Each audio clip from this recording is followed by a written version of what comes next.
I am Slick Nick, and you're watching my series, Fit by Age 40. I love talking about this stuff. I love learning from my viewers. It's funny because, man, I'm not kidding. A couple of months ago, one of my viewers had said, until you get into a caloric deficit, you're not going to be able to drop the fat that you're wanting to do here. You're not going to be able to reach your goal. And so I took that seriously, and I now fit into size 31 pants. And that was my goal all year. It's been my goal for 5 years, actually, and now I'm here. And so ultimately, in theory, I've already reached my goal of being fit by age 40. Granted, my goal is to be around 17% body fat. I don't think I'm quite there, but I have reached my ultimate goal of, a size 31 waist.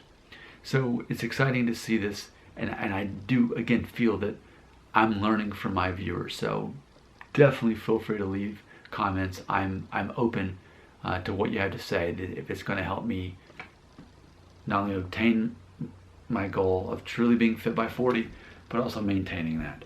So again, I've already reached the first real goal of that as far as the size 31, and now working towards 17% body fat. But I wanted to respond to this comment from this guy has been watching my videos for years and commenting for years. So I want to thank you, Andrew Moss. Here's a comment that he left me quite recently. He said, quote, "I know you don't believe in big pharma, but what about the vitamin and supplement industry? I saw that you bought some zinc tablets the other day." To which I responded by saying, "I approve of supplements as big pharma hates them." To which Zang Pioneer said, "Nick, bro scientist, you're funny, ha ha ha," end quote. So thank you for those comments. But I am joking around, but I'm also being very serious about this. So let me feature exactly what was being referenced. These are from Publix. I paid probably $7 for this. This is men's multivitamin. I specifically got them because I wanted to get zinc, and I looked on here, and it definitely has more than 100% of my zinc for the day. But then, of course, there's all kinds of other things, like I say, zinc 136%, but all kinds of other things too. It's got more than 100% on. So I thought, well, for $7, I'll get some men's vitamins here. But also, I got these garlic extract as well that I'm taking daily. So, it's all because, well, 3 weeks ago today, actually, from the time I filmed this, is when I found out that I had COVID, and I lost my sense of taste and smell. And I thought, well, why isn't it everybody loses their sense of smell and taste? And I found out that the 20% don't, in theory, are already getting enough zinc in their diet, whereas I apparently was not. So now, moving forward, why not just take some supplements to help make sure that I get zinc in? And garlic is one of the ways you can do that, but also garlic has so many benefits anyway. And I love garlic anyway, but so yeah, these both cost me about $7 each and will last a while. It's no big deal. But I am openly against big pharma, and one of the things I think sets me apart specifically as an American of age 39 is I'm telling you, I do not take any prescription drugs at all. Nor does my wife, nor do our children. There's no need for us to take them. Now granted, if I got strep throat and needed a prescription to get rid of it, there are exceptions. But as far as me living off of some kind of prescription drug in order to function, no one in my family 4 does that. I specifically do not trust big pharma. I do not trust companies and their chemicals to make me, quote, happy. And I think as far as what started my distrust in big pharma is back around like 94, 95. I started seeing commercials for all of these medications that you could take. And they started out as more legitimate, like, okay, if you're on the verge of maybe having a heart attack and you want to make sure that you can stay alive, or blood pressure, certain things like that. But obviously it's become a joke here in America, where I'm not making this up. I remember in college seeing a commercial where some people don't create enough like tears.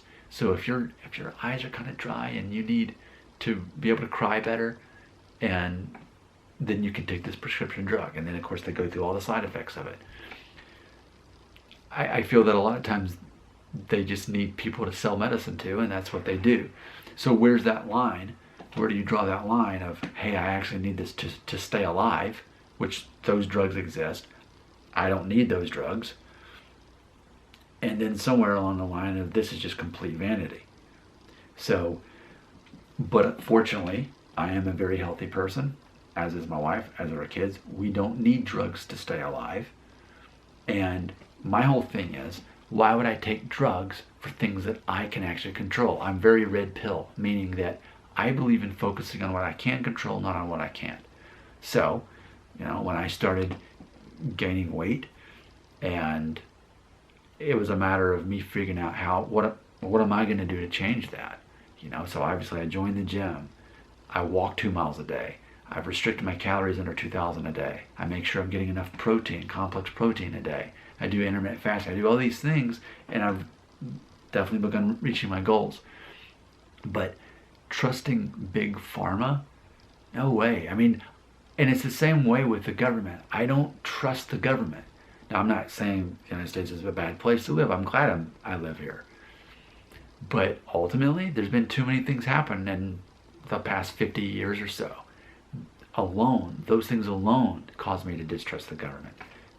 The JFK assassination, I think in recent light of things, people realize, yeah, that wasn't legit. The government was behind that. There's the Vietnam War, which all those people died. The men drafted mainly were black and or low income. And it was just more of a kind of a social experiment that our government did. Like, let's just take all these people who are low income and minorities and just send them over to fight this political war, And you can look at war since then. You can look at 9/11. There's a lot of questions, things that don't make sense about 9/11, for the fact that we have been at war for 2 decades with countries that were not really represented in those hijackers' planes. The people who hijacked the planes were mainly from Saudi Arabia. We're not at war with them. They're our oil buddies. So there's a lot of stuff that doesn't make sense. It doesn't make sense to me about COVID, how it was all about you're a horrible human being if you don't stay home. And then all of a sudden, okay, but if you want to go protest, you can go protest. That doesn't make sense to me. Even for me, living in the Nashville, Tennessee area, a lot of you might not know this, but there was a bomb that went off on Christmas, and it caused our internet to go out for a couple days. Look into that. There's even a theory that a missile actually was launched instead of the RV itself blowing up. And I wouldn't be surprised. But I just don't trust the government. And I don't trust big pharma. And it's funny how they're actually connected, especially with COVID. So I'm not here to tell people not to take prescription drugs. I'm here to say, I don't trust big pharma. I don't trust the government. I don't take drugs. But as far as supplements go, here's what's funny, twist ending, that big pharma doesn't like supplements and vitamins. They don't want you to take these things. In fact, it's a lot of trouble if you're a company trying to make this stuff to get this approved by the FDA. And then you have to usually have some kind of warning on the back saying, this isn't intended to cure anything, this is just a supplement.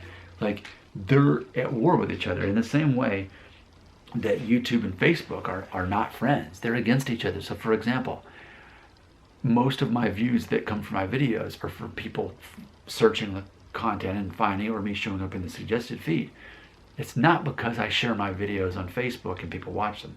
Most people never see those, because when I share the link on Facebook, it doesn't really show up at the top of people's feeds. It's at the very, very bottom, really, if it shows up at all, because Facebook doesn't like YouTube.